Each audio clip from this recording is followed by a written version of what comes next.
My name is Segun. I'm a 3D animator, and at the same time, I'll be your guest instructor today on 3D animation. The first question I always get from people is, what is animation?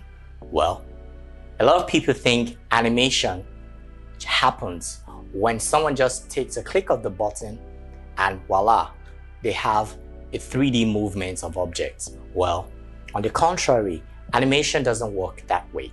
Animation is actually driven by a set of people behind the scene who we call animators. And today I'm going to introduce you to the world of animation.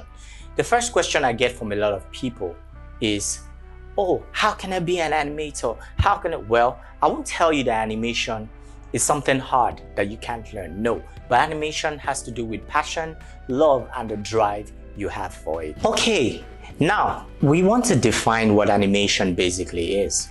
You know, a lot of people have this idea that animation can't be defined or can't be explained. But the truth about it is, animation is the technique of photographing successive drawings or positionings of puppets or models to create an illusion of movement when the film is shown as a sequence or a combination of live action with 3D animation. Now, animation is wide. It's not something that you can actually pin it to a particular genre. Animation can be used to create effects such as films. When I mean films, I'm talking about animated films, VFX movies, that's basically visual effects movies. We can also use animation for games, creating game engines, animating your various game actions and commands. Animations can also be used for tutorials or educational materials. When you go online, you see materials using animations such as Doodly or Video Scribe.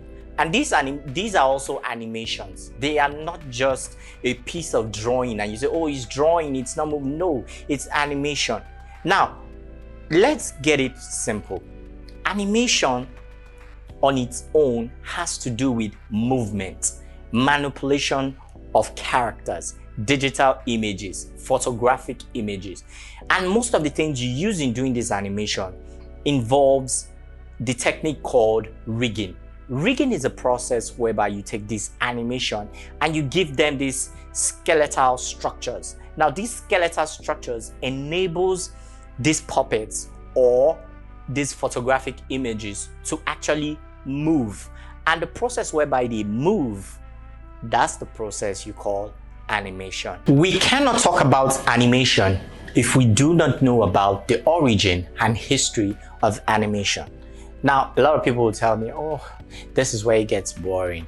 No, it doesn't get boring from here. This is where it becomes more interesting. If you don't know how something started, there's no way you would know how to actually appreciate the process and do it. So one of the first things we'll read out is a little bit of history about animation. The history of animation started long before the development of photography or cinematography. Now, a lot of people are like, you don't mean it. Yes, animation started a long time before the development of cinematography. Cinematography on its own is different from animation because cinematography has to basically do with the appreciation of films. The theory of the animated cartoon preceded the invention of cinema by half a century. Animation goes way back, meaning before you even have great minds of animation like Walt Disney or the Pixar studio we all know today.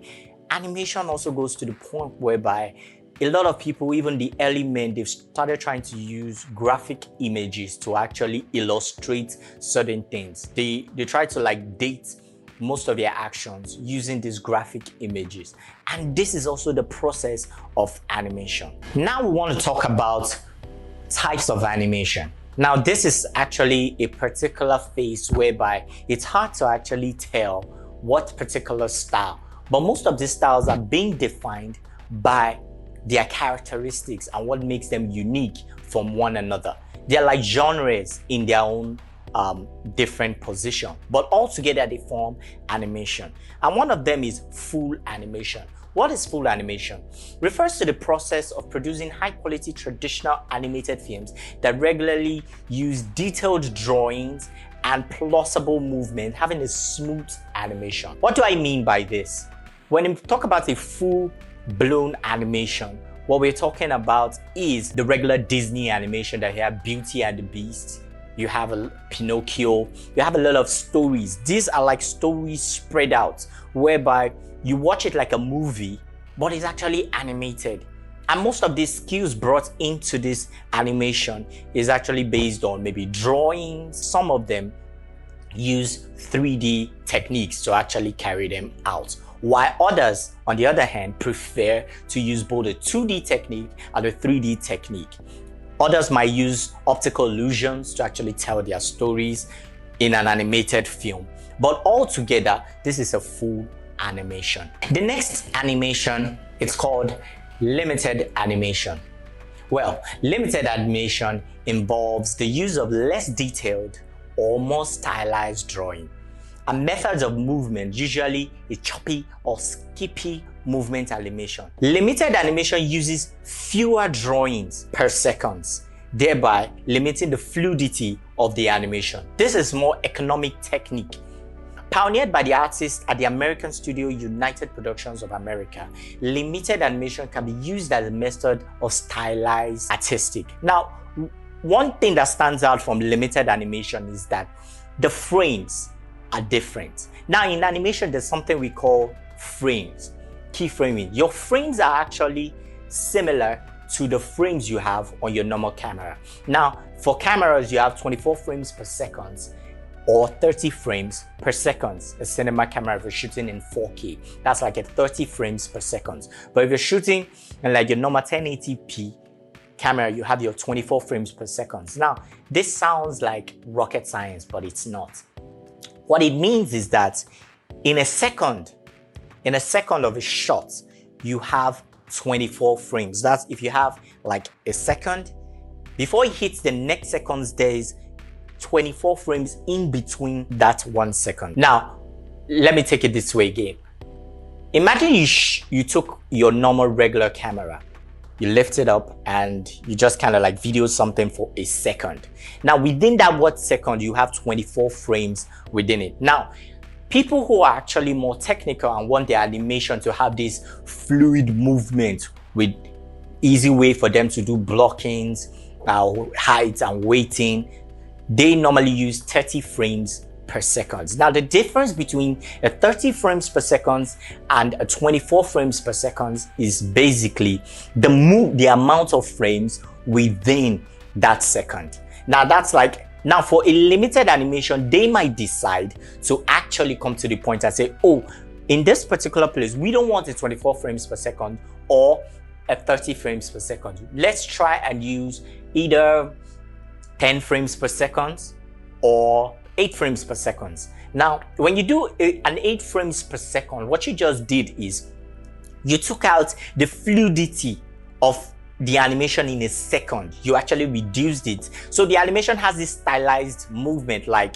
it's having this time lapse kind of movement. It's not moving fluidly, but it's actually creates an artistic style to it. And that's a limited animation. So we did limited animation. Now we're going to the next one, which is rotoscoping.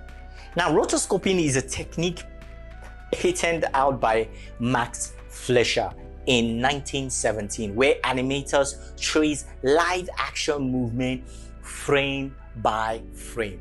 The source film can be directly copied from actors. Now, what this particular style is talking about is basically simple. Well, the word rotoscoping, if you use an Adobe After Effects, it also has rotoscope. Now, the rotoscope in Adobe After Effects is not the animation rotoscope. They are very different. Now, I would explain it in a way you would understand it. Now, take for example, you actually did a kind of like a Michael Jackson wave move and you recorded it. Now, that's a footage. You have it. Now, you take it to the animation software. You feed in that data. Now, the data shows you dancing. Now, you're trying to create a character, a 3D character, or a 2D character or a drawing character that's going to move exactly the way you moved. Now, what you're going to do, that is where rotoscoping comes in. You now take the rotoscoping skill and you begin to trace it out frame by frame. Now, remember, in limited animation, I explained what 24 frames or 30 frames means. That means in a second, there is a 24 frames. Now, if your video has 24 frames, that means for every frame you trace out by drawing your movements. That means if it's 24 frames per second, that means you have 24 frames times 3. So that's the amount of frames you have to draw out your character. Okay, I know at this point you're like, rotoscoping is tedious. Yes, rotoscoping is a kind of technique that you have to be patient when you're doing it. But at the end of the day, the result comes out beautiful because it has this animated movement that you created by using yourself as a reference video.